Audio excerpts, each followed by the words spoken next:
स्वागत है आप सबका। अपने रुके हुए पाठ को फिर से प्रारंभ करते हैं।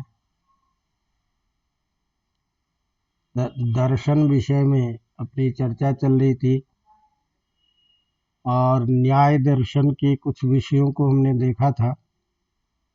एक दो छोटे मोटे विषय और है न्याय दर्शन में जिसकी चर्चा अपेक्षित है, और उसमें एक अत्यंत महत्वपूर्ण है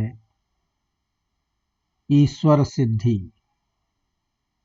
न्याय शास्त्र में ईश्वर के अस्तित्व के बारे में बहुत विस्तृत चर्चा की गई है।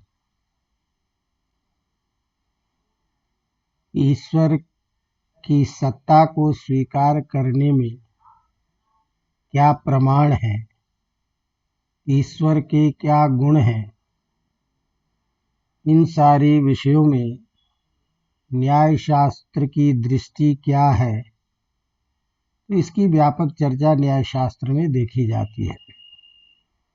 अतः न्याय शास्त्र में ईश्वर सिद्धि ये एक विषय प्रसिद्ध विषय रहता है, जिस विषय के बारे में संक्षेप में हम कुछ चर्चा करेंगे अपने प्रतियोगी परीक्षाओं की संभावनाओं को देखते हुए। तो जब हम ईश्वर की बात करते हैं, ऐसी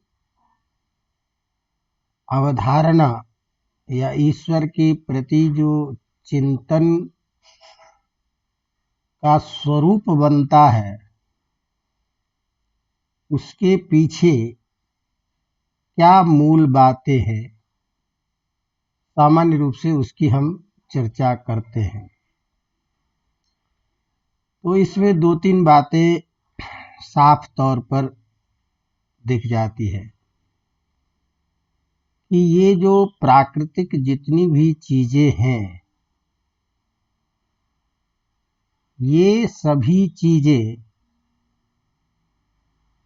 ऐसी है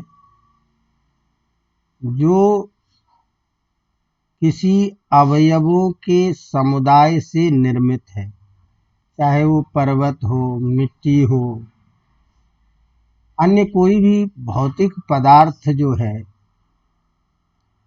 ये अवयवों का एक समूह है। दूसरी बात ये है कि ये सारी जो चीजें हैं, ये अनायास उत्पन्न नहीं हो जाते। किसी न किसी सभी कार्य के प्रति कोई न कोई कारण होता है। तो इसीलिए ये जितने भी भौतिक पदार्थ हैं, पर्वत, झील, नदी इत्यादि जो चीजें दिखाई देती है, इसको सामान्य मनुष्य बना नहीं सकता, किसी मनुष्य का यह कार्य हो नहीं सकता। इसको बनाने वाला कोई ऐसा विशेष पुरुष होगा, विशेष लक्षणों से युक्त होगा, विशेष सामर्थ्यवान होगा, इसीलिए वही इसका कर्ता हो सकता है। अब वो जो भी है, वो जनसामान्य से भिन्न कोई है, वही ईश्वर पदवाच्य है, उसी को हम ईश्वर कहते हैं। दूसरी बात यह है कि हम देखते हैं कि एक ही घर में उत्पन्न, एक ही पिता से उत्पन्न दो पुत्रों में समान व्यवहार नहीं देखा जाता।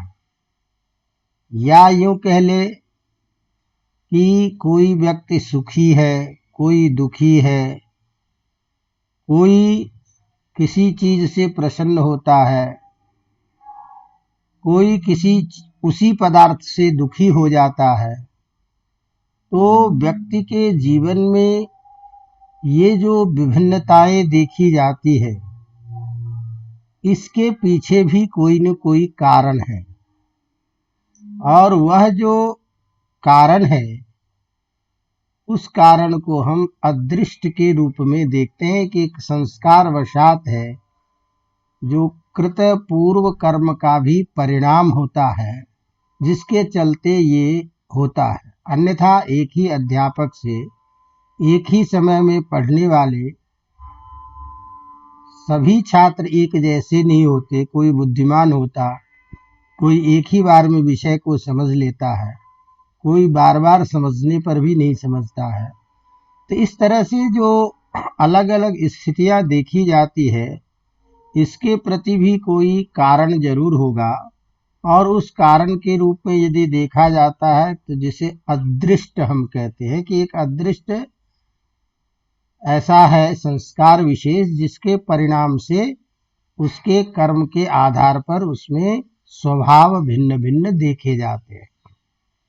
अब जो वह अदृष्ट है, उस अदृष्ट का कर्ता भी कोई न कोई होगा।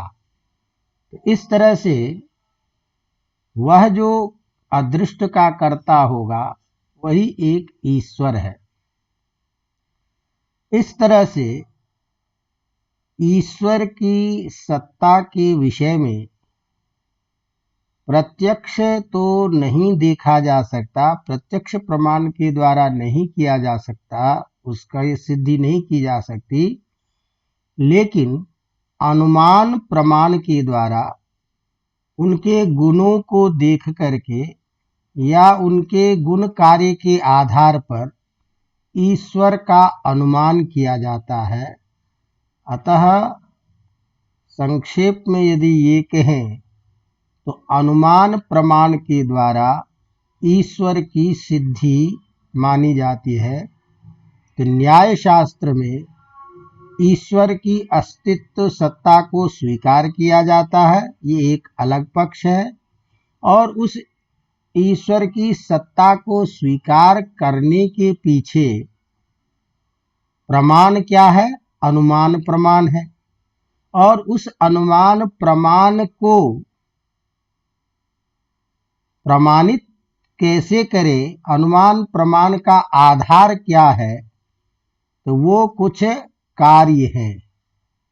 तो ऐसे ईश्वर की सिद्धि के लिए 8 ऐसे तत्व देखे जाते हैं, 8 ऐसे विचार हैं जिन 8 चीजों के द्वारा ईश्वर के बारे में अनुमान किया जाता है, और उस अनुमान प्रमाण से ईश्वर की सिद्धि की जाती है। तो यहाँ हम अभी तक कुछ प्रस्तावना के रूप में आपको हम बताए, उसी को एक क्रम के रूप में कि ईश्वर की सिद्धि के लिए न्याय शास्त्र में क्या प्रमाण है और उस प्रमाण के स्वीकार करने के हेतु क्या है, उनको क्रमिक देखना है। अवगतम? तो उसी को हम क्रम से थोड़ा विचार करते हुए और उस पक्ष पर एक एक बिंदु को लें। तो सबसे बड़ी बात यह है कि न्याय शास्त्र के प्रवर्तक आचार्य महर्षि गौतम हैं, जिन्होंने एक चीज की स्थापना की कि जीवों के कर्म के अनुसार ईश्वर इस संसार की सृष्टि करते हैं और उस जीवों के दुख और सुख का विधान भी करते हैं। अर्थात जीव के कर्म के अनुसार जगत की सृष्टि होती है और उस जीव के सुख दुख का विधान भी ईश्वर ही करते हैं। तो इसलिए जब ईश्वर की सत्ता है तो उसी ईश्वर की दया से जो जीव मनुष्य है वह वस्तुओं का यथार्थ ज्ञान भी प्राप्त कर सकता है। अतः वस्तुओं के यथार्थ ज्ञान को प्राप्त करके सही गलत तत्वों को समझ करके और जो यथार्थ वस्तु है उसे पहचान करके उसके आधार पर प्रवृत्ति के द्वारा सांसारिक समस्त दुखों से मुक्त हो सकता है और वही मुक्त होना ही, दुख की आत्यंतिक निवृत्त होना ही मोक्ष कहलाता है, जो सभी जीवों का परम प्रयोजन है। तो इस तरह वह यथार्थ ज्ञान जो होगा वह अदृष्ट के संस्कार वशात ज्ञान का जो विकसित स्वरूप है उसकी प्राप्ति भी ईश्वर के दया से ही हो सकती है। अतः नैयायिकों के अनुसार भी ईश्वर की दया से ही जीवात्मा वस्तुओं के यथार्थ ज्ञान को प्राप्त कर मोक्ष प्राप्त कर सकता है। ये एक जीवात्मा की विशेषता है। अतः मनुष्य का मोक्ष परम प्रयोजन, उस परम प्रयोजन की प्राप्ति वस्तु तत्वों के यथार्थ ज्ञान से और उस वस्तु तत्व का यथार्थ ज्ञान ईश्वर की कृपा से संभव है। इस तरह ईश्वर के अस्तित्व को स्वीकार करना पड़ेगा या पड़ता है।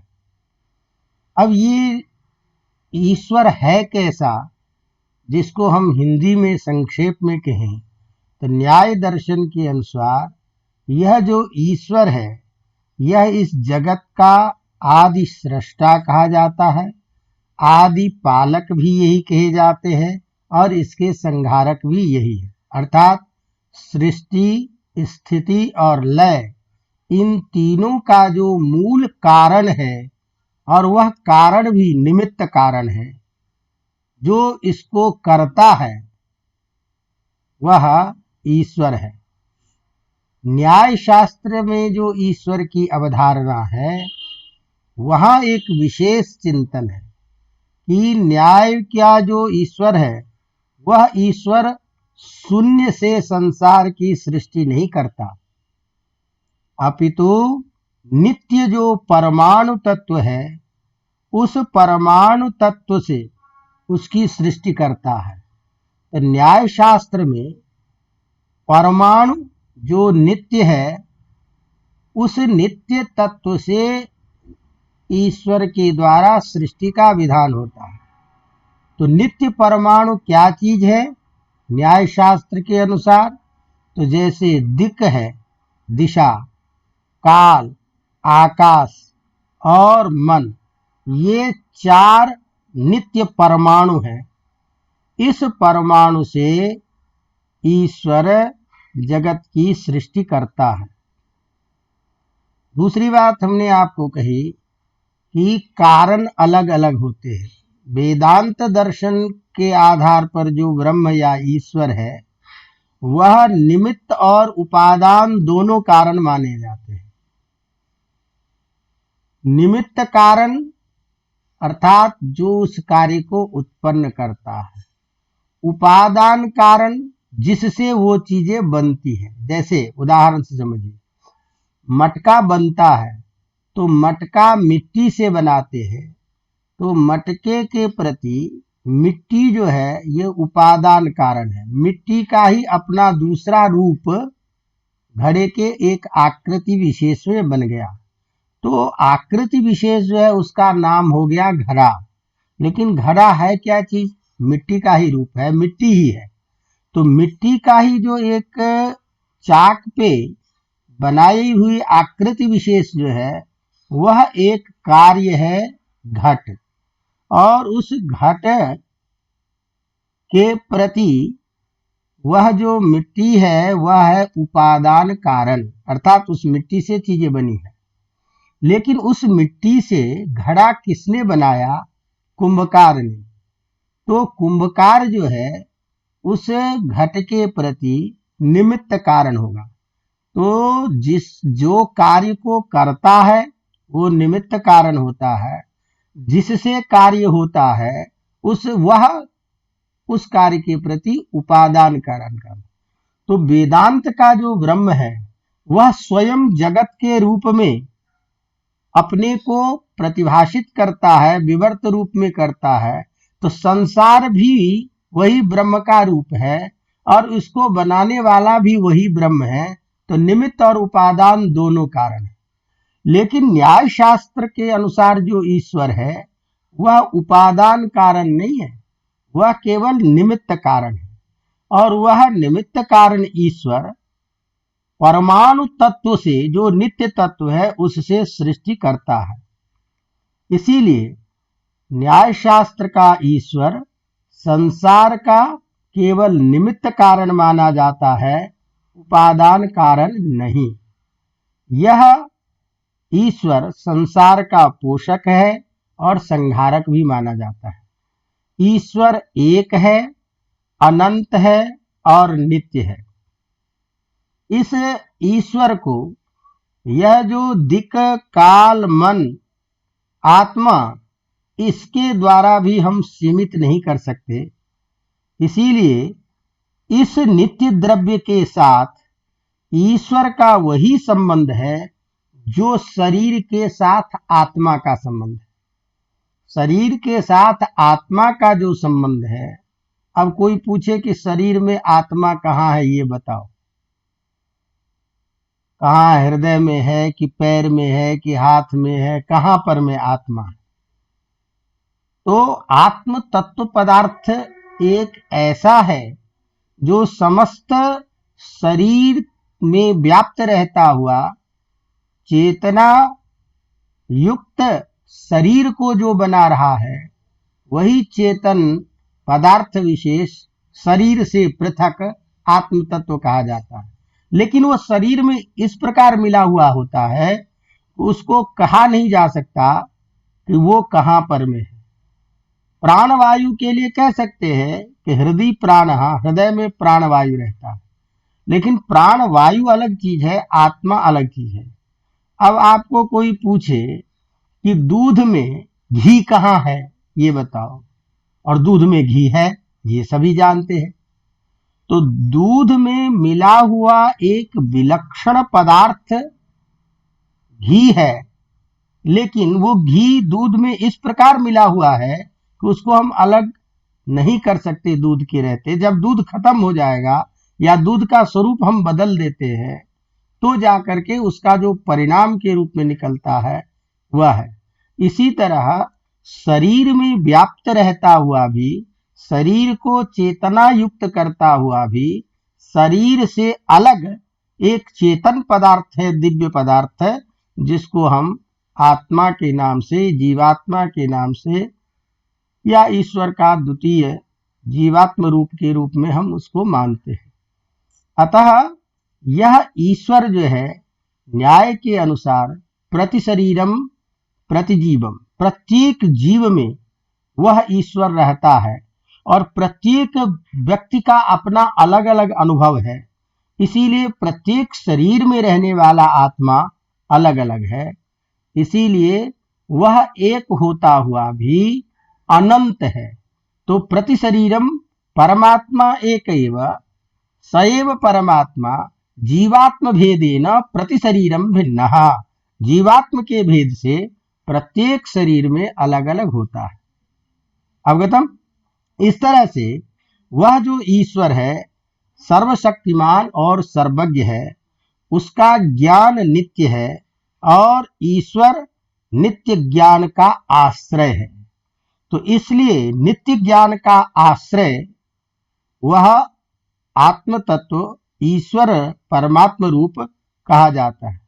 ये जो ईश्वर है, इस ईश्वर के 6 गुण माने जाते हैं। ईश्वर में 6 ऐश्वर्य होते हैं, जिसे हम षडैश्वर्य के नाम से जानते हैं। षड ऐश्वर्य, वो षड ऐश्वर्य क्या चीज है? एक आधिपत्य, दूसरा वीर्य, तीसरा यश, चौथा श्री, पांचवा ज्ञान और छठा वैराग्य। ये ईश्वर के नित्य ऐश्वर्य है। सबका आधिपत्य भी करते हैं वो, और सब में बल, वीर्य नाम बल, बल को भी धारण करते हैं, सबको यश को देने वाले हैं। श्री कांति ही ऐश्वर्य, और ज्ञान और वैराग्य, ये ईश्वर के 6 नित्य गुण कहे जाते हैं। और इस नित्य गुणों के आधार पर ही हम ईश्वर की सत्ता को स्वीकार करते हैं। तो ये गुण के आधार पर, और कार्य के आधार पर, जिसकी चर्चा हम करेंगे आगे। तो इस तरह से यह ईश्वर सर्वज्ञ है, अनंत है, जीवात्मा के भेद से प्रति शरीर में अलग अलग रहने वाला है, परमात्मा एक है, सृष्टि का निमित्त कारण है, स्थिति और संहारक भी जो है वह ईश्वर माना जाता है। इस तरह से सारांशतः यदि हम ईश्वर की बात करें तो ईश्वर संसार के मनुष्य से भिन्न, मनुष्येतर जितने भी अन्य जीव भी हैं उन सब का भी धर्म का व्यवस्थापक, उसके कर्म फल को देने वाला और सुख दुखों का निर्णायक ईश्वर माना जाता है। अब यह जो ईश्वर है, इसकी जानकारी हमें कैसे पता चले, इसको हम कैसे स्वीकार करें, इस ईश्वर की सत्ता में क्या प्रमाण है? तो न्याय शास्त्र में अनुमान के द्वारा, अनुमान प्रमाण के द्वारा ईश्वर की सिद्धि की जाती है। अर्थात अनुमान के द्वारा ईश्वर की सत्ता को स्वीकार किया जाता है। और अनुमान प्रमाण किसी न किसी चीज को, प्रत्यक्ष चीज को देख करके होता है। ये हमने आपको प्रत्यक्ष प्रमाण पढ़ाते समय कहा था कि जो नित्य प्रत्यक्ष जो वस्तु है, जो प्रत्यक्ष दिखाई देने वाला, नित्य नहीं, प्रत्यक्ष वस्तु जो दिखाई देने वाला है, जिसका परस्पर व्याप्ति, दो पदार्थों का व्याप्तिक ज्ञान हो चुका है, ऐसे व्याप्तिक ज्ञान विशिष्ट होने पर किसी चिन्ह विशेष को देखकर जो होने वाला ज्ञान है उत्तर काल में, वह अनुमान कहलाता है। जैसे हमने कहा था कि महानस में, रसोई घर में धुआं को देख करके आपके मन में जिज्ञासा हुई कि यहाँ धुआं क्यों है। जब वहां गए तो देखे आग थी। दूसरी जगह भी धुआं के देखने पर में, वहां जाने पर आग दिखाई दी। कई बार इस तरह से धुआं को जहां जहां आपने देखा वहां वहां आग दिखाई दी। तो इस तरह से बार बार और धुएं का और आग का एक साथ होने को देखकर आपने एक न्याय बना दिया, एक यह तय हो गया सिद्धांत कि जहां जहां धुआं होता है वहां वहां आग होती है।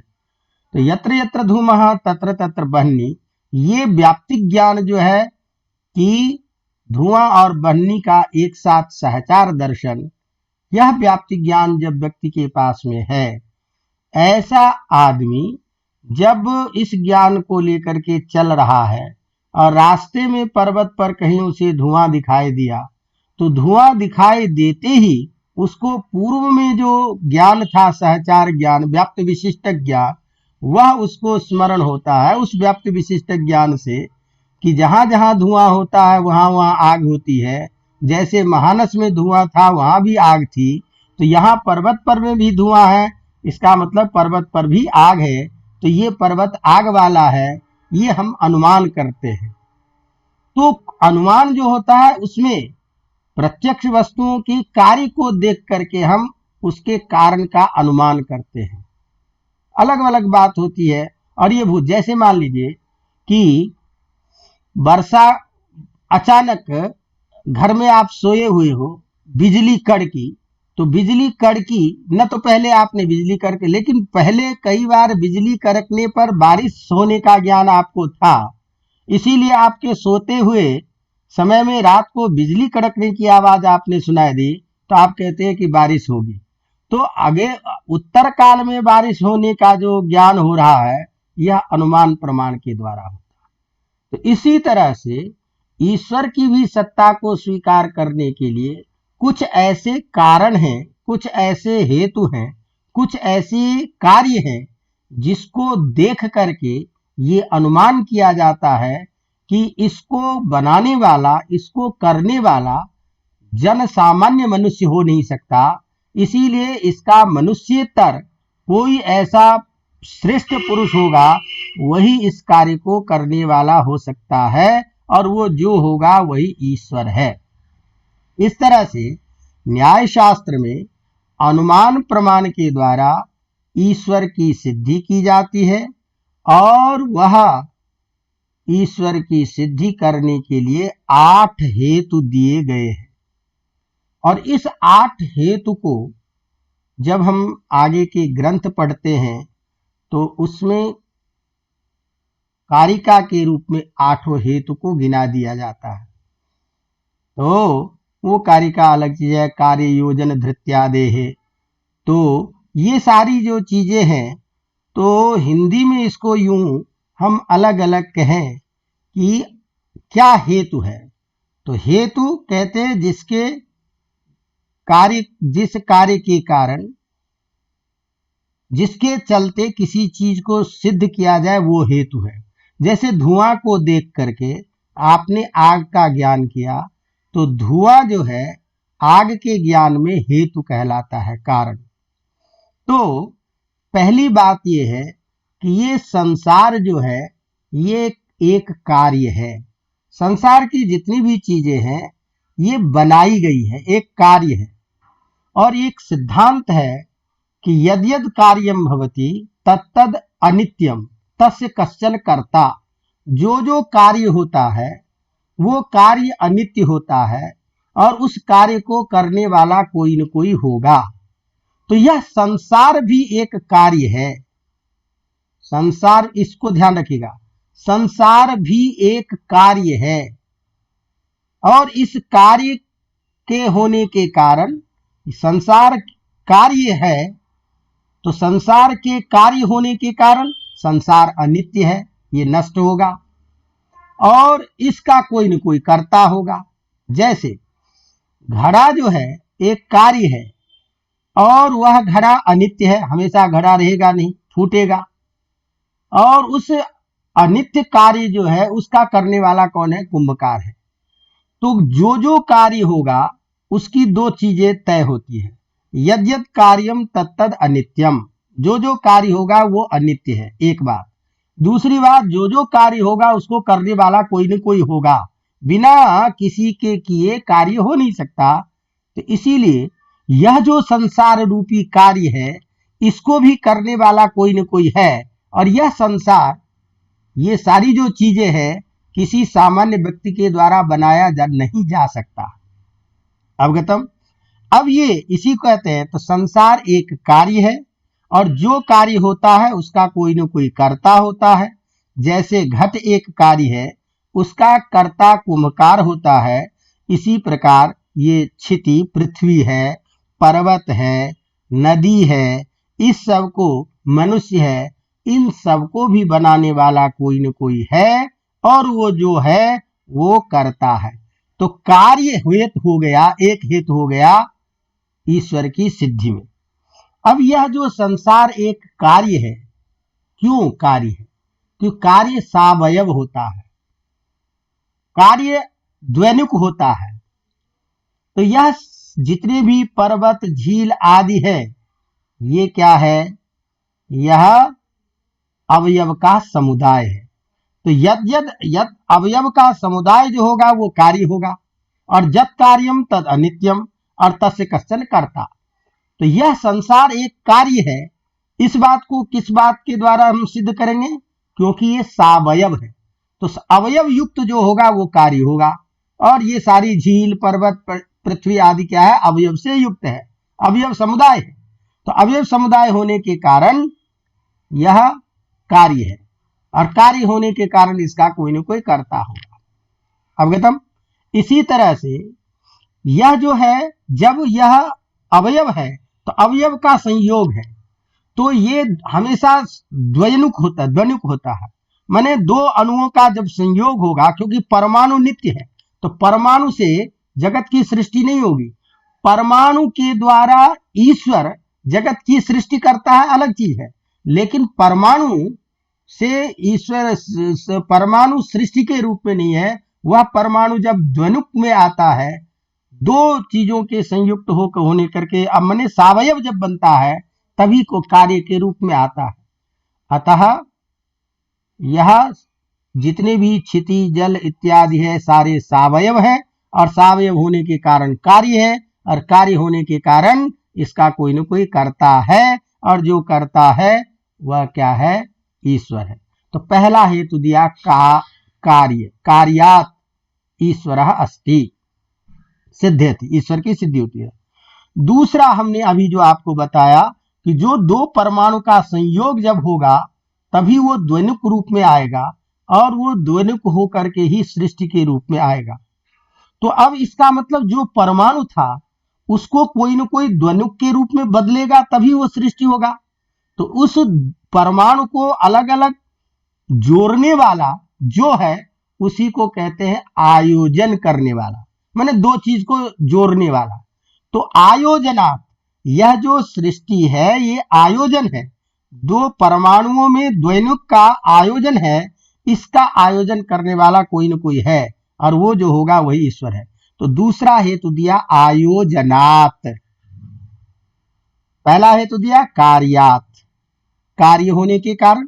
दूसरा दिया आयोजनात्, मैंने सृष्टि के आदि में दो परमाणुओं के संयोग के द्वारा द्वयनुक को उत्पन्न करने वाला जो कर्म होता है कार्य, उस कार्य को करने वाला भी कोई मनुष्य से भिन्न ही हो सकता है, क्योंकि मनुष्य से वह संभव नहीं है। अतः उस द्वनुक रूपी कार्य को करने वाला जो होगा वह ईश्वर है। तो दूसरा प्रयोजन है, दूसरा हेतु है आयोजन।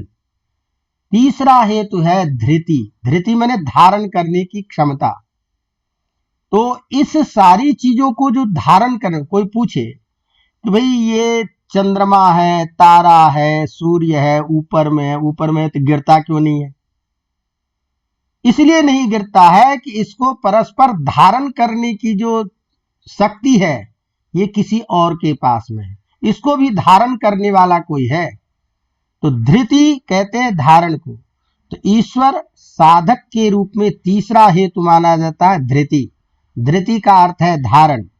तो ये जो ब्रह्मांड आदि है जो धारण किया हुआ है, पृथ्वी को कोई धारण किया हुआ है, जल को कोई धारण किया हुआ है, सूर्य नक्षत्र आदि को कोई धारण किया हुआ है, इसीलिए इसकी सत्ता बनी हुई है। जब तक कोई धारण करने वाला नहीं होगा तब तक उसका अस्तित्व टिकेगा नहीं। इसीलिए इसका धारण करने वाला जब कोई है तो वह धारण करने वाला भी सामान्य व्यक्ति नहीं हो सकता, वह भिन्न कोई परम पुरुष ही होगा, और वह जो है वो ईश्वर है। इसीलिए धृति तीसरा हेतु है जिसके चलते ईश्वर की सिद्धि होती है। चौथा हेतु दिया पदार्थ। तो अब आप लोग बिंदुवार हेतु ध्यान रखिएगा। पहला कार्य होने के कारण, कार्य से कर्ता का अनुमान, आयोजन से कर्ता का अनुमान, धृति से धारण करने से कर्ता का अनुमान, और वह सारा अनुमान मनुष्यतर से भिन्न ऐसे सर्वशक्तिमान सर्वज्ञ जो होगा वही ये चीजें करने में समर्थ हो सकता है, और ऐसा जो है वही ईश्वर है, इसलिए ईश्वर की सिद्धि होती है। तो चौथा हेतु दिया पदार्थ। पदार्थ का मतलब है व्यवहारात, पद कहते हैं व्यवहार को। तो ये संसार जो है ना एक व्यवहारिक, सारे पदार्थों का एक व्यवहार है, इस व्यवहार को बताने वाला कोई न कोई होगा। अर्थात हम जिस पर बैठे हैं उसको कुर्सी कहते हैं। ये ज्ञान हमको किसने दिया? हमारे भाई साहब ने दिया, बड़े भाई साहब ने दिया, पिताजी ने दिया। पिताजी को किसने कहा कि इसको कुर्सी कहते हैं? पिताजी के पिताजी ने कहा। पिताजी के पिताजी को किसने कहा कि ये कुर्सी कहे? आज शुरू से ही मान लीजिए कुर्सी को टेबल कहा जाता, तो हम लोग भी आज उसको टेबल कहते।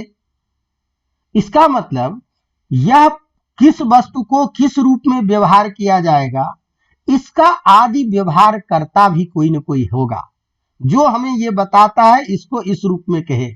जल को जल कहते हैं, ये किसने बताया? तो यह संसार की जितने भी भौतिक पदार्थ हैं, उस पदार्थों की निर्माण का शिक्षा देने वाला, उसके व्यवहार का प्रवर्तक कोई न कोई ऐसा प्रथम आदि सृष्टा है जिसने इन सारी चीजों के प्रयोजन व्यवहार को बताया। तो उस व्यवहार का, उस वस्तु का ज्ञान भी और उस वस्तु के प्रयोग को भी बताया। तो इसीलिए व्यवहार करने वाले के कारण वह कोई मनुष्यतर से भिन्न विशिष्ट व्यक्ति ही होगा जो उस व्यवहार का प्रवर्तक होगा, और उस व्यवहार का प्रवर्तक जो है वही है ईश्वर। पांचवा है प्रत्ययतः। प्रत्यय कहते हैं विश्वास को, अर्थात प्रामाण्य। तो प्रामाण्य के कारण भी ईश्वर है। प्रत्यय तो वेद, वेद का जो प्रामाण्य स्वीकार किया जाता है, वह वेद के प्रामाण्य को स्वीकार करने के कारण भी ईश्वर की सत्ता सिद्ध होती है। क्यों सत्ता सिद्ध होती है? कि वेद को बनाने वाला, क्योंकि परोक्ष अपरोक्ष सभी विषयों का ज्ञान वेद में है, और कोई मनुष्य ऐसा हो नहीं सकता जो समस्त परोक्ष विषय का भी ज्ञान कर रहा हो और समस्त प्रत्यक्ष भूत भविष्य समस्त प्रकार के ज्ञान को वो करने में समर्थ हो, जो ऐसा व्यक्ति उस वेद को लिखागा। क्योंकि उन वेद में उन सारे अपरोक्ष परोक्ष समस्त ज्ञान की चर्चा की गई है, ज्ञान की बात की गई है। तो वेदों की जो ये प्रामाणिकता है, इस प्रामाणिकता के लिए भी ईश्वर को स्वीकार करना पड़ेगा कि ये किसी मनुष्य की रचना नहीं है, इस वेद का कर्ता जो होगा वह ईश्वर है। तो वेदस्य प्रामाण्यात्, प्रत्ययतः नाम प्रामाण्यात्, प्रमाण के कारण। किसके प्रमाण के कारण? वेद के प्रामाण्य के कारण। तो वेद की प्रामाणिकता भी ईश्वर की सिद्धि करता है। क्यों? कि प्रत्यक्ष परोक्ष समस्त विषयों का ज्ञान जिस वेद में है, इस वेद की रचना कोई सामान्य मनुष्य के द्वारा संभव नहीं है। तस्मात् इसका कोई दिव्य अलौकिक सर्वज्ञ जो व्यक्ति होगा वही इसकी रचना करता है। तो इस प्रामाण्य के कारण, तो वेद के ज्ञान में जो प्रामाण्य है वह भी उसके वक्ता रूप करणजन्य है। इसलिए वेद का कर्ता, वेद का जो वक्ता है वह सर्वज्ञ कोई विशिष्ट होगा और वही ईश्वर है। इसके बाद छठा प्रमाण दिया श्रुति। श्रुति कहते हैं वैदिक वाक्य को। तो हमारे ऐसे बहुत सारे श्रुतियां हैं जो श्रुतियां ईश्वर की सत्ता को सिद्ध करती हैं। ईश्वर की सत्ता के बारे में श्रुति बताती है, और हमारे यहाँ किसी चीज की सत्ता और अस्तित्व को स्वीकार करने के लिए जो प्रमाण है वह प्रमाण श्रुति और स्मृति, इन दो शास्त्र के द्वारा ही उसकी प्रामाणिकता मानी जाती है। अतः यह जो श्रुति है, इस श्रुति के द्वारा भी ईश्वर की प्रामाणिकता मानी जाती है।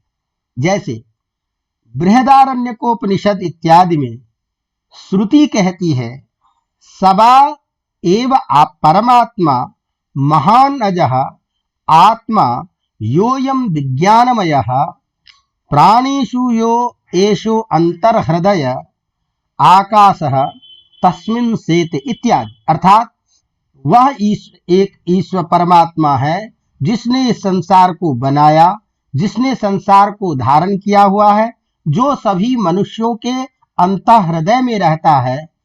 इस प्रकार की श्रुतियां साक्षात विधान कर रही हैं। तो श्रुतियों के द्वारा यह साक्षात विधान किया जाना ईश्वर की प्रामाणिकता को सिद्ध करती है। इसी तरह से कठोपनिषद है, केनोपनिषद है, श्वेताश्वतरोपनिषद है। ऐसी उपनिषदों में अलग अलग श्रुतियों में ईश्वर के गुणों का, उनके स्वरूप का वर्णन आता है। आप यजुर्वेद पढ़ते हो, वेद में शास्त्र शीर्षा पुरुषा सहस्राक्षः, 1000 उनके नेत्र हैं, अनंत उनके पैर हैं, अनंत सिर हैं, ऐसे। तो इनके ईश्वर के दिव्य गुणों की चर्चा स्वयं वेद करता है, स्वयं श्रुतियां करती है। इसीलिए इन श्रुति आदि के प्रमाण के द्वारा भी ईश्वर की सत्ता स्वीकार की जाती है। इसीलिए छठा प्रमाण श्रुति प्रमाण है। सातवां वाक्यात। तो वाक्य भी, वाक्य माने आप्त वचन, तो आप्त वचन के द्वारा भी ईश्वर की सिद्धि की जाती है। और वह आप्त वचन ऐसे दिव्य महान पुरुषों के द्वारा, ऋषियों के द्वारा जो किए गए वाक्य हैं, कहे गए जो संदेश है, उनके द्वारा ईश्वर की प्रामाणिकता होती है। इस तरह से ये सारे के सारे जो स्वरूप देखे जाते हैं, ये ईश्वर के अस्तित्व को स्वीकार करते हैं। और अंत में प्रमाण दिया संख्या विशेषात, मैंने संख्या का अविशेष होने के कारण। तो संख्या विशेष क्या चीज है कि जैसे हमने कहा कि सृष्टि के आदि में यह जो द्वैनुक का परमाणु हेतुभूत जो परमाणु द्वय है, उसमें यह जो द्वित्व की संख्या है, उन संख्या से युक्त सम्मिलित होते हुए जो अपेक्षा बुद्धि के द्वारा सृष्टि करता है, उसको अलग अलग संख्याओं में विभक्त करता है। परमाणु को द्वैनुक को द्वैनुक में, द्वैनुक को त्रैनुक में, त्रैनुक को चतुर्श्रेणिक में, और इस तरह से फिर स्थूल प्रपंच की जो रचना है। तो इस संख्या के अविशेष, इसके समस्त स्वरूप को जानने वाला जो होगा, अपेक्षा बुद्धि करने वाला, वही नित्य सर्वज्ञ ईश्वर ही हो सकता है, जो द्वैनुक के संयोग से सृष्टि को करता है। तो इस तरह से न्याय शास्त्र में इन 8 हेतुओं के द्वारा ईश्वर की सत्ता को स्वीकार किए जाते हैं, और इन सत्ता का स्वरूप बोध अनुमान के द्वारा होता है।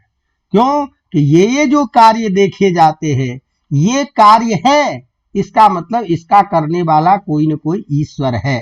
और वह जो ईश्वर होगा वह कैसा है, तो उसके लिए कहा कि वही सर्वज्ञ है, वही सर्वशक्तिमान है, और वही एक होता हुआ भी प्रत्येक जीव में रहने वाला जो है, वही अलग अलग स्वरूप में बोध होता है। इसीलिए अलग अलग बोध होता है। उसमें क्या स्वरूप है, क्योंकि अलग अलग व्यक्ति का अनुभव होता है। एक सुखी होता है, एक दुखी होता है। तो एक ही क्षण में यदि एक ही आत्मा होता, तो एक के दुखी होने से सब दुखी होने लगता, एक के सुखी होने से सब सुखी होने लगता। तो इस तरह से सुख और दुख का यह जो प्रतीति है, अनुभव है, यह अनुभव ही अलग अलग आत्मा के अस्तित्व को स्वीकार करता है। अतः न्याय शास्त्र में जीवात्मा के अनेक रूप माने जाते हैं, इसीलिए वह जीवात्मा अनेक होते हैं। और वह उस जीवात्मा को संचालित करने वाला जो है, वही कौन है, ईश्वर है, जो जीवों के अपने किए गए कर्मगत संस्कार के द्वारा प्रवृत्त कराता है और उसके परिणाम को देता है। इसीलिए तो चार्वाक दर्शन ने जब संस्कार को नहीं माना, तो कहा कि कोई संस्कार नाम की चीज नहीं होती है, सब स्वाभाविक चीजें होती है। तो कहा कि जो भी कोई कार्य होगा, उस कार्य के प्रति इच्छा और प्रयत्न आवश्यक है। जब मन में इच्छा होगी, उसके लिए आप प्रयत्न करोगे, तो अब जाकर के कोई कार्य होता है। तो यह इच्छा और प्रयत्न कौन करेगा, जो ज्ञानवान होगा। तो जो बच्चा आज जन्म लिया है, जिसको न तो किसी प्रकार की इच्छा का बोध है, जिसको न किसी प्रकार के प्रयत्न माने कार्य करने का बोध है, वो बच्चा माँ के दूध पीने में कैसे प्रवृत्त हो जाता है, माँ का दूध कैसे पीने लग जाता है।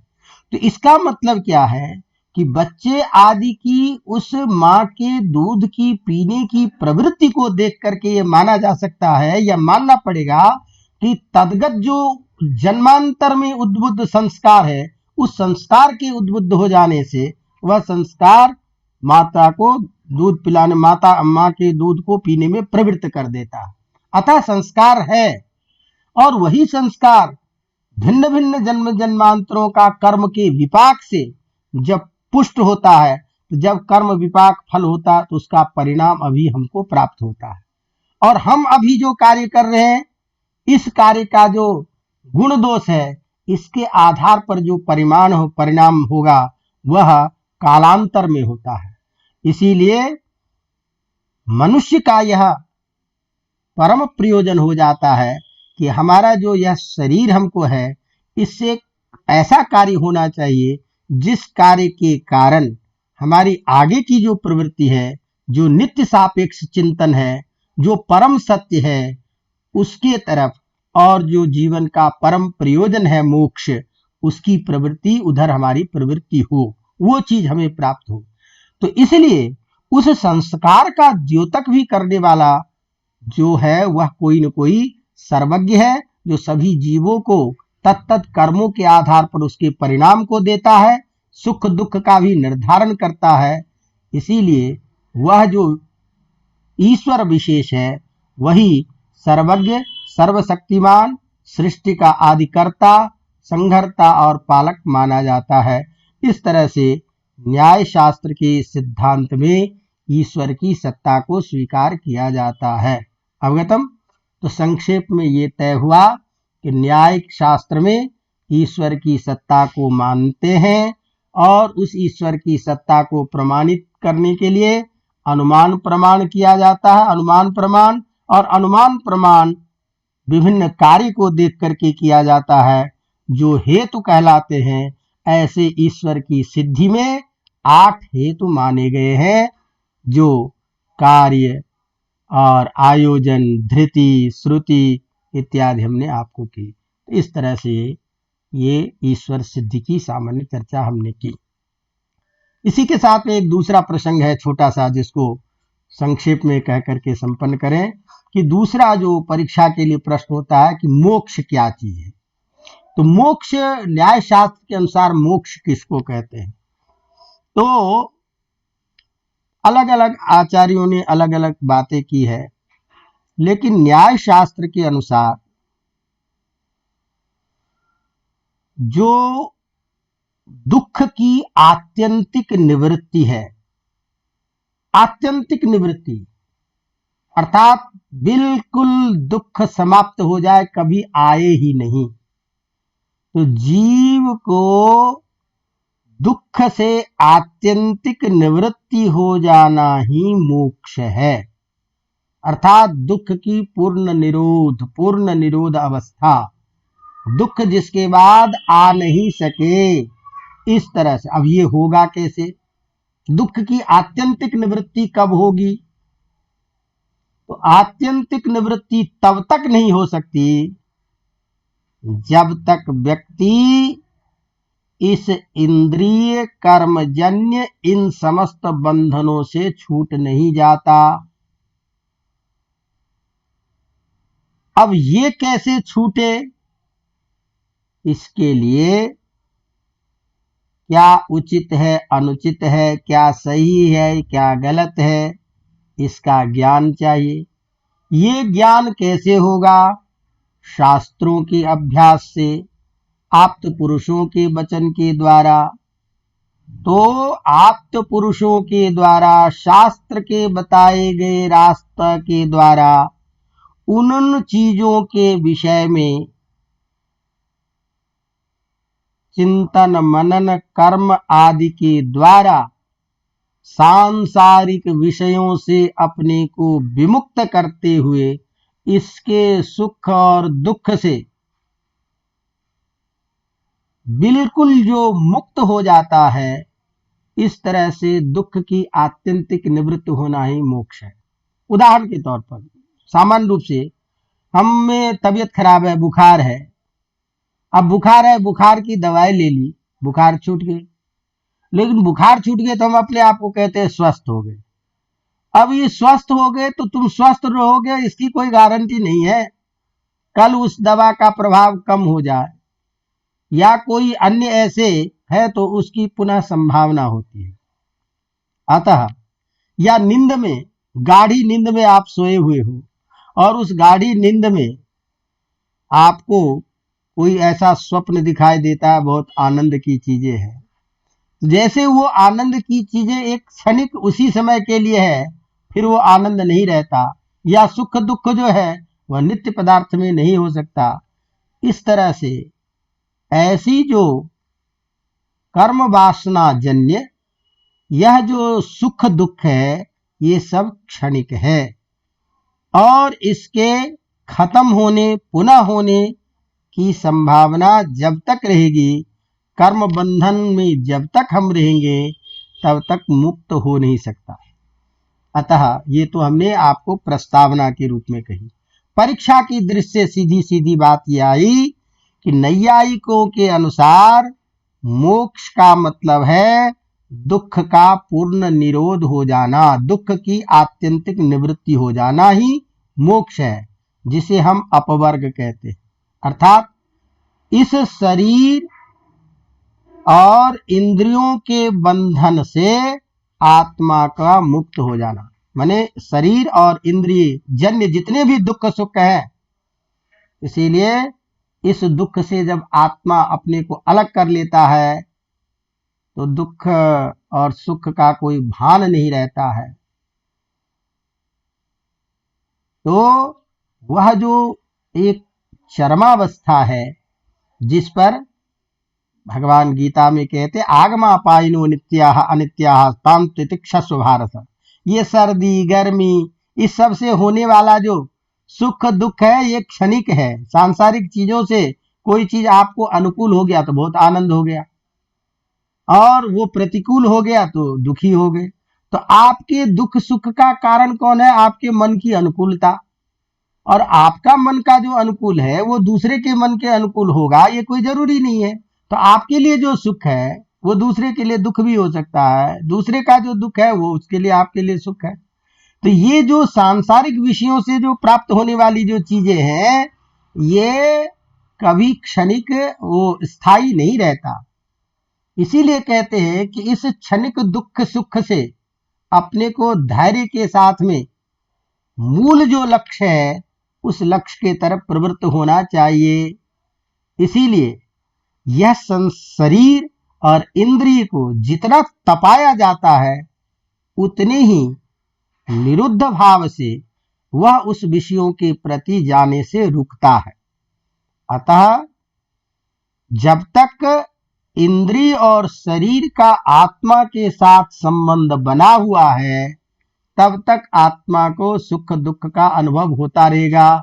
और इसका सारथी कौन है? मन। और मन किससे करवाता है? इंद्रिय से। और ये सारी इंद्रियां ध्यान रखिए बहिर्मुखी है।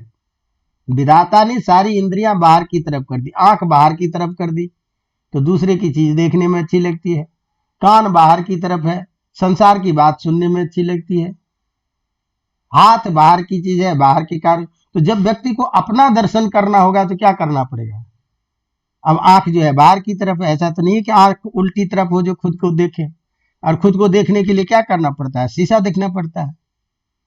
तो हम जब स्वयं को दर्शन करना चाहते हैं तो स्वयं दर्शन करने के लिए आंख बंद करना पड़ेगा। आप यदि स्वयं को दर्शन देखना चाहते तो बाहरी दुनिया से आंख को बंद करो, और बाहरी दुनिया से आंख को बंद करोगे तो स्वयं का दर्शन होने लगेगा। फिर सारे विचार आने लगेंगे कि मैं क्या हूं, क्या कर रहा हूं, क्या करना चाहिए, आज क्या किया, कल क्या किया। और ये यदि हम समझते हो कि हम बहुत चालाक हैं कि हम जो कर रहे हैं वो कोई देख नहीं रहा, तो जब तुम खुद ही कर रहे हो, खुद ही देख रहे हो कि तुम क्या कर रहे हो, तो दूसरे के देखने से छोड़ो, तुम स्वयं ही प्रमाण हो। ये ताबता। तो ये चलिए ज्यादा हम विस्तार में नहीं जाएंगे, हमको मूल बिंदु पे आना है कि यह शरीर और इंद्रिय के साथ में संपर्क में रहता हुआ, जब तक जुड़ा होता हुआ इसके द्वारा विषयों के आसक्त से सुख दुख का अनुभव होता रहता है, तब तक कोई मुक्ति की संभावना नहीं होती है। अतः इंद्रिय और शरीर का आत्मा का विमुक्त, सर्वथा विमुक्त होना ही सुख दुख से विमुक्त हो जाना है, और वही कहते हैं मोक्ष। अतः मोक्ष तभी मिल सकता है जब शरीर और इंद्रियों के बंधन से हम मुक्त हो जाएं। किंतु ध्यान ये भी रहे कि शरीर से मुक्त होने पर आत्मा के दुख का ही केवल अंत नहीं होता, बल्कि सुख का भी अंत हो जाता है। फिर सुख भी नहीं है, अब दुख भी नहीं है, आत्मा निश्चेष्ट बिल्कुल इन सभी से परे द्वंद्वातीत हो जाता है, स्थिर धैर्य के रूप में स्थित हो जाता है। तो ऐसी स्थिति में न तो केवल दुख का ही अंत होता, अपितु सुख का भी अंत हो जाता है। और इस प्रकार की स्थिति में, क्योंकि इसमें कोई भी अनुभव, किसी भी प्रकार की अनुभूति अवशिष्ट नहीं रहती, शेष नहीं बचती है, तो मोक्ष की अवस्था में आत्मा शरीर से पूर्णतया मुक्त होकर सुख दुख से परे हो जाता है, बिल्कुल अचेतन हो जाता है। तो मोक्ष की अवस्था में जो दुख का नाश होता है, उसका अर्थ यह नहीं है कि उस समय दुख केवल कुछ काल के लिए हट गया और फिर आ जाएगा। जैसे कि प्रगाढ़ नींद में के समय में किसी रोग से मुक्त हो जाने पर, शारीरिक मानसिक कष्ट से मुक्त होने पर भी वह हमेशा के लिए मुक्त नहीं होता। फिर आपको तबीयत खराब है, डॉक्टर ने इंजेक्शन दे दिया नींद की, अब नींद में पता ही नहीं चला, तो अब नींद में आप रोग से मुक्त अपने आप को जैसे समझ लो, उसी तरह से ये क्षणिक जो है सुख दुख का अनुभव नहीं है, अपितु निरतिशय बिल्कुल समाप्त जहां हो जाता है, इस प्रकार के सुख दुख से बिल्कुल परे होकर के अनुभूति किसी प्रकार की जहां न बचे, ऐसे जो निश्चेष्ट भाव है, ईश्वर के स्वरूप में अवस्थित हो जाना, उस अवस्था का नाम है मोक्ष। जैसा कि इस अवस्था में दुख सदा के लिए अंत हो जाता है, आत्मा की यह एक चरम अवस्था है, जिसके लिए हम आत्मा को हम अभयम अजरम इत्यादि के नाम से जानते हैं। अब इसीलिए इसका कारण क्या है, इसको कैसे समझा जा सकता है, तो उसके लिए न्याय शास्त्र कहता है कि ये मोक्ष संभव है कैसे, तत्वज्ञानात्। मोक्ष का संभव है व्यक्ति को तत्व ज्ञान से। तो यह जो पदार्थक ज्ञान है, इसका उचित ज्ञान जब व्यक्ति को हो जाता है, उस ज्ञान के आधार पर उसकी प्रवृत्ति होती है। इसीलिए ज्ञानमेव मोक्षः, यही ज्ञान जो है मोक्ष के रूप में मोक्ष का साधन माना जाता है। और वह ज्ञान पदार्थों के इस यथार्थ तत्व ज्ञान से है। यथार्थ तत्व ज्ञान के द्वारा व्यक्ति का क्रमशः एक इंद्रिय का विषय से वासना से मुक्ति होती है। इंद्रिय का वासना से मुक्त हो जाने के बाद इंद्रिय का मन से विमुक्त होना, और फिर मन का आत्मा से विमुक्त हो जाना, यह एक क्रमिक प्रवृत्ति होती है, जिसके लिए हम कहते हैं आत्मा वा अरे द्रष्टव्यः श्रोतव्यः मंतव्यः निदिध्यासितव्यः। यह जो श्रुति वाक्य है, इस हेतु के द्वारा आत्म साक्षात्कार कर लेना ही जो है वह मोक्ष का कारण है, और वह क्या है, ज्ञान के रूप में। इसीलिए जब ज्ञान हो जाता है तो व्यक्ति की असंभावना की जो प्रवृत्ति होती है, संदेह की प्रवृत्ति जो होती है, वो खत्म हो जाता है, अप्रामाण्य ज्ञान समाप्त हो जाता है। अप्रामाण्य ज्ञान के बाद में युक्तियों के द्वारा उसका मनन करते हैं, और वो मनन के द्वारा हम फिर श्रुति के अर्थ के द्वारा जो बताए गए साधन हैं, उन साधनों से उसका निधिध्यासन करते हैं। फिर इंद्रिय और योग साधना आदि के द्वारा हम समस्त वासनाओं से मुक्त होते हैं। तो संक्षेप में इंद्रिय का विषय से, इंद्रिय का मन से अलग होकर के आत्म तत्व का ज्ञान कर लेना, पदार्थ तत्व का जब ज्ञान हो जाता है, उस ज्ञान से समस्त शारीरिक और सांसारिक जो बंधन है, उस बंधन से, विषय से, आसक्ति से मुक्त हो जाता है जब वह आत्मा, तब उसे न तो किसी प्रकार का सुख दुख इत्यादि का बोध होता है, और वही जो अवस्था है उसी को हम मोक्ष के नाम से जानते हैं, वही मोक्ष कहलाता है। तो इस तरह न्याय शास्त्र में मोक्ष का मतलब है दुख की आत्यंतिक निवृत्ति, और उस दुख की आत्यंतिक निवृत्ति रूपी मोक्ष को प्राप्त करने का साधन क्या है? ज्ञान। किसका ज्ञान? पदार्थ का ज्ञान, यथार्थ वस्तुओं का ज्ञान, और यथार्थ वस्तुओं के ज्ञान से तज्जन्य जो बंधन वाला है उससे निवृत्ति, और जो मोक्ष के साधक है उस कार्य में हमारी प्रवृत्ति होती, और पुनः मनन निधिध्यासन योग आदि के द्वारा विषयों से इंद्रिय का विमोचन और इंद्रिय का मन से अलग होना, और पुनः आत्मा का इस सबसे संबंध मुक्त होना, सुख दुख से परे हो जाना, स्वयं के ईश्वर भाव में समर्पित हो जाना, यही जो एकाकार वृत्ति है, जिसके बाद न जरा न मरण या किसी जन्य का कर्मजन्य संस्कार शेष रह जाता है, तो इस समस्त चीज़ों से मुक्त होना ही मोक्ष है। तो ये हमने आज आपको इन दोनों के साथ में न्याय विषय आज संपन्न होता है। फिर अगले दर्शन के साथ में हम आपके साथ उपस्थित होंगे, और उम्मीद करते हैं कि अब समय कम है और आप लोग अच्छी तैयारी में लग गए होंगे, क्योंकि अभी बचा है। कुछ बच्चों की ये समस्या रहती है कि संस्कृत में कैसे लिखें। अब क्या है कि मैं भी कुछ यूनिवर्सिटी के कामों में व्यस्त रहता हूँ, कुछ जिम्मेदारी कुछ ज़्यादा ही है, और अनावश्यक जिम्मेदारी सब है, क्योंकि आजकल अध्यापक को पढ़ाने की जिम्मेदारी कम रहती है और अनावश्यक कार्य ज़्यादा होता है। लेकिन संसारिक व्यवहार में सारे कार्य करने पड़ रहे हैं। फिर भी आप लोगों को लिए कोशिश करूँगा कि वो जो दिक्कत आ रही है, तो कुछ ऐसे प्रमुख व्याकरण के विषय, अन्य विषयों को संस्कृत में लिख करके हम आप लोगों को उपलब्ध कराने का प्रयास करेंगे। और इसी के साथ हम इस कक्षा को अब यहीं विराम देते हैं। आप लोगों के साथ फिर हम उपस्थित होंगे अन्य विषय के साथ।